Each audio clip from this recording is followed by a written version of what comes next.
Le 10 octobre 2025, le rap français a pris une autre forme.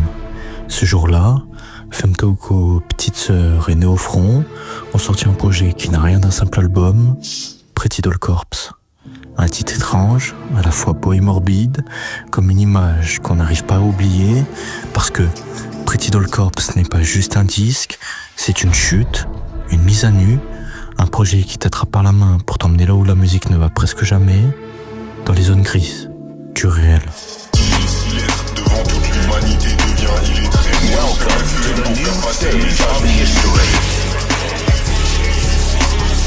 On s'est servi de notre sang au soleil, ça nous a juste fait briller.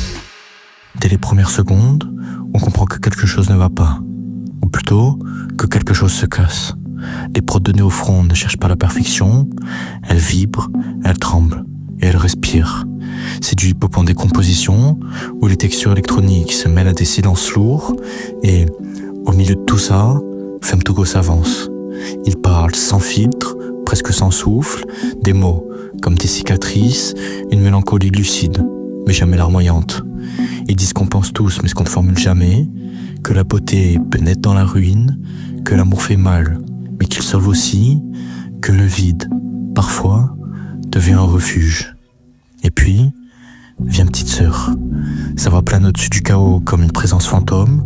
Elle ne comble pas le silence, elle l'habite. Avec elle, Pretty Doll Corps prend une dimension presque religieuse. On passe de la tendresse au malaise et du cri à la caresse. Sur certains morceaux, les deux voix se croisent sans jamais se heurter. Elles forment une sorte de dialogue entre la chair et l'âme, et c'est là toute la magie du projet. Car rien n'est frontal, mais tout est suggéré. Et ce qui frappe aussi dans ce projet, c'est l'univers visuel. Pas de clip, pas de mise en scène surjouée, pas de story à rallonge, pas de promotion, juste cette image figée, une pochette qui glace le sang.